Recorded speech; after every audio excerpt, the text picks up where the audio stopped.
نماز فرض جماعت کے ساتھ ادا نہیں کیا تو کیا وہ نماز تراویح کو جماعت کے ساتھ پڑھ سکتا ہے؟ تو دیکھیے آپ، عشاء کی نماز ایک الگ نماز ہے، تراویح کی نماز الگ نماز ہے۔ تراویح کی نماز عشاء کی نماز کا حصہ نہیں ہے۔ رمضان مبارک میں کیا ہے، جو شخص عشاء کی نماز جماعت سے پڑھا وہ وتر کی نماز جماعت کے ساتھ پڑھ سکتا ہے، اور عشاء کی نماز جماعت کے ساتھ نہیں پڑھا تو وتر جماعت کے ساتھ نہیں پڑھنا بہتر ہے اس کے لیے، کیونکہ وتر عشاء کی نماز کا حصہ ہے۔ اب رہ گئی تراویح کی نماز، تب وہ آپ کی مرضی پہ ڈیپینڈ ہے، چاہے تو آپ جماعت کے ساتھ بھی پڑھ سکتے، چاہے تو اکیلے بھی پڑھ سکتے۔ کچھ رکعتیں جماعت کے ساتھ بھی پڑھ سکتے تراویح کی، یعنی 8-10 رکعت تراویح جماعت سے پڑھ لیے، اور 8-10 رکعت اکیلے بھی پڑھ سکتے آپ۔ اگر آپ کی تراویح کی کچھ رکعتیں بھی چھوٹ گئی ہے عشاء کے ساتھ، تو پہلے آپ عشاء کے 4 فرض ادا کریں گے، اس کے بعد میں کیا کریں گے، عشاء کے 2 سنت ادا کریں گے، اس کے بعد میں نماز تراویح پڑھیں گے، اور عشاء کے جو واجب الوتر کی نماز ہے وہ اکیلے پڑھیں گے۔ یہ زیادہ بہتر ہے۔ اب کوئی شخص ایسا ہے وہ آیا اور اس کو عشاء کی نماز جماعت سے نہیں ملی، 4 فرض جماعت سے نہیں پڑھا ہو، لیکن وتر کو جماعت کے ساتھ پڑھا تو اس کی وتر کی نماز ہو جائے گی، اس کو دہرانے کی ضرورت نہیں ہے۔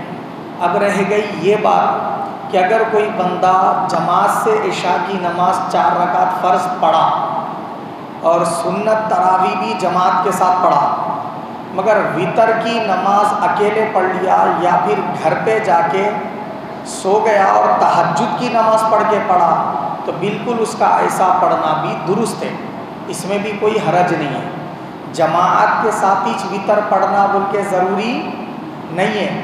اگر آپ عشاء کے 4 فرض جماعت سے پڑھ لیے، وتر بغیر جماعت کے بھی پڑھے تو پڑھ سکتے آپ کی سہولت کے حساب سے۔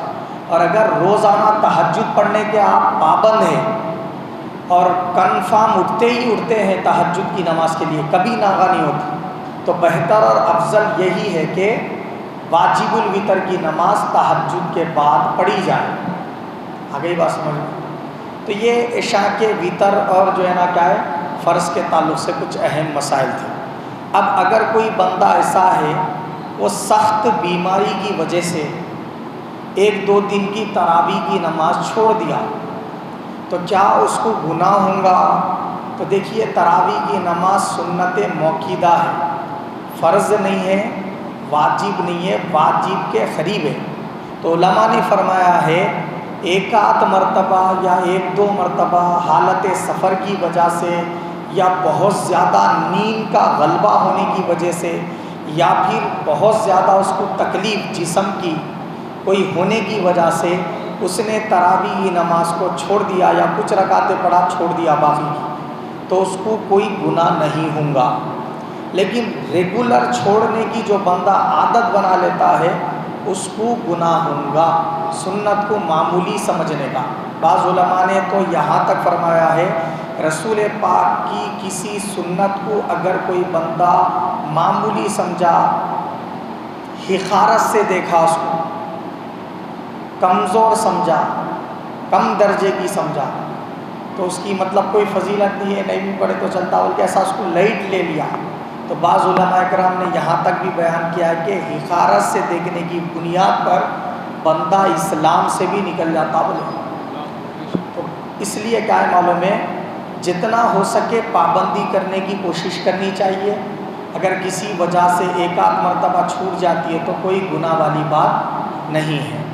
اب دوسرا سوال یہ کیا گیا کہ چاشت کی نماز کے ساتھ کیا اشراق کی نماز پڑھ سکتے، اور چاشت اور اشراق کی فضیلت کیا ہے بول کے سوال ہے، اور نیت کیا کرنا ہے۔ دیکھیے آپ، اشراق کی جو نماز ہے وہ اصل میں فرض نماز فجر کی جب آپ پڑھ لیتے، اس کے بعد جو سورج طلوع ہوتا نا، سورج کے طلوع ہونے کے 20 منٹ بعد پڑھی جانے والی نماز کو اشراق بولتے ہیں۔ یعنی ابھی سورج کے کرنوں میں ٹھنڈا پن رہتا ہے، وہ ٹائم پہ اشراق کی نماز پڑھنا افضل ہے۔ اور افضلیت اس میں یہ ہے کہ آپ فجر کی فرض پڑھ لینے کے بعد جہاں پڑھ لیے فرض فجر کے وہیں بیٹھے ہوئے رہنا، دوسرے وظائف پڑھ لیتے ہوئے، تلاوت قرآن کر لیتے ہوئے زیادہ بہتر ہے۔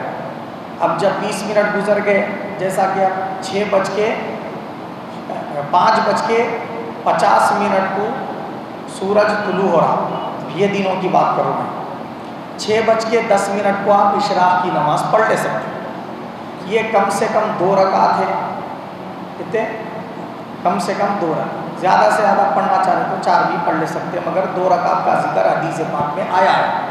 حدیث پاک میں اس کی فضیلت حضور نے بیان فرمائی، جو شخص اشراق کی نماز 2 رکعت پڑھتا ہے تو اللہ تعالیٰ وہ بندے کو ایک مقبول حج اور مقبول عمرے کا ثواب عطا فرماتا ہے، اور اگر رمضان میں پڑھا تو اس کو 70 مقبول حج 70 مقبول عمروں کا ثواب دیا جاتا ہے۔ اب آپ رمضان میں حج اور عمرے کا ثواب پانا چاہیں تو وہ 2 رکعت نماز اشراق کی پڑھ لینا۔ اب اس کا ختم ہونے کا ٹائم کیا ہے؟ تب یہ دنوں میں 12:15 بجے ختم ہوتا ہے اشراق کی نماز کا ٹائم، اور چاشت کی نماز کے ختم ہونے کا بھی ٹائم وہی 6، مگر شروع ہونے کا ٹائم تھوڑا سا الگ ہے۔ اشراق کی نماز سورج کے کرنوں میں ٹھنڈک تھی جب اسٹارٹ کرے پڑھنا، لیکن چاشت کی نماز کو کب پڑھنا؟ سورج کے کرنوں میں تیزی آ جانا، گرمی محسوس ہونا اور تیزی آ جانا اس کے اندر، تو وہاں سے چاشت کی نماز پڑھ سکتے۔ چاشت کی نماز کم از کم 2 رکعت ہے، زیادہ سے زیادہ 12 رکعت تک بھی آپ پڑھ سکتے اس کو، 2 رکعت بھی پڑھ لیے تو کافی ہے۔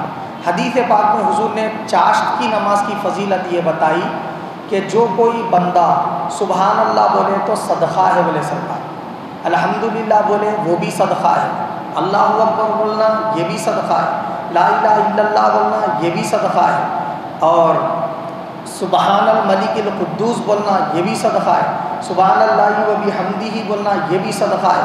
اور کوئی تمام یہ صدقات کو ایک دم دینا چاہ رہا، وہ 2 رکعت نماز چاشت پڑھ لے تو اس کے پورے جسم کے تمام اعضاء کا صدقہ ہو جاتا، بولے سرکار، یعنی جیسے اپن جان کا صدقہ بول کے دیتے تھے، ایک بکرا خرید دیں گے تو کتنے میں آ رہا؟ 6,000 7,000 8,000 ایسا رہا، جان کا صدقہ دینے کے واسطے بکرا خرید کے لانا۔ اب روزانہ 8-8 ہزار کا بکرا دیتے گی صدقے میں، مگر کوئی اگر بندہ یہ چاہ رہا کہ میں روزانہ میری جان کا صدقہ دوں، حضور فرمایا 2 رکعت چاشت پڑھ لے، بولے 2 رکعت چاشت پڑھ لیا تو نے ایسا ہے روزانہ صدقہ دے لیے جیسا ہے، روز اگر پڑھ رہا تو جس دن پڑھ لیا حضور فرمایا اس دن اس کو اللہ ہر قسم کے تکلیف دینے والے چیزوں سے، حادثات سے، بھیانک بیماریوں سے سارا دن محفوظ رکھتا۔ اس دن کوئی دشمن اس کے اوپر غالب نہیں آ سکتا، کوئی جادوگر اس پہ جادو نہیں کر سکتا، نظر بد کا بھی اثر اس کے اوپر زیادہ نہیں ہو سکتا، یہ سب چیزوں سے اس کی حفاظت ہوتی۔ تو اشراق کی نماز چاشت کی نماز کی فضیلت بھی ہو گئی، پڑھنے کے ٹائمنگ بھی بتا دیا ہوں، یہ دنوں کی بات کیا، گرما کے مہینے، سرما کے دنوں میں ذرا جلدی ختم ہو جاتا، 11:40 پونے 12 کو ختم ہو جاتا چاشت اور اشراق کا ٹائم۔ اب اس کی نیت کیسا کرنا اور اس میں کیا سورے پڑھنا؟ اشراق کی نماز کے لیے نیت یہ کرنا، 2 رکعت اشراق کی نماز پڑھتا ہوں اللہ کے لیے، منہ میرا کعبہ شریف کی طرف، اللہ اکبر۔ اس میں جو سورے آپ کو یاد ہے وہ پڑھ سکتے، اگر آپ قل یا ایھا الکافرون، قل ھو اللہ احد، پہلی رکعت میں قل یا ایھا الکافرون، دوسری میں قل ھو اللہ احد کا سورہ پڑھے تو زیادہ بہتر ہے، نہیں اگر جو سورہ آپ کو یاد ہے وہ بھی آپ پڑھ سکتے، کوئی حرج نہیں۔ اس چاشت کی نماز کی نیت کیا کریں گے؟ 2 رکعت چاشت کی نماز پڑھتا ہوں اللہ کے لیے، منہ میرا کعبہ شریف کی طرف، اللہ اکبر۔ اس میں بھی آپ پہلی رکعت میں قل یا ایھا الکافرون، دوسری میں قل ھو اللہ احد، نہیں تو جو سورہ یاد ہے آپ وہ سورے کو پڑھ لے سکتے۔ اب وہ نماز پڑھنے کے بعد میں جو دعا مانگنا ہے آپ دعا مانگ لے سکتے، بہتر ہے اول آخر درود پڑھ لے، نہیں بھی پڑھے تب بھی نماز کے اندر تو درود رہتا ہی، تو درود و سلام کی وجہ سے نماز قابل قبول ہو جاتی۔ تو آج کے لیے اتنا کافی ہے، انشاءاللہ کل ہم صلاۃ الاوابین اور نماز تہجد کے بارے میں گفتگو سماعت کریں گے۔ اللہ پاک مجھے بھی اور آپ سب کو بھی عمل کی توفیق عطا فرمائے، آمین ثم آمین، وما علینا الا البلاغ۔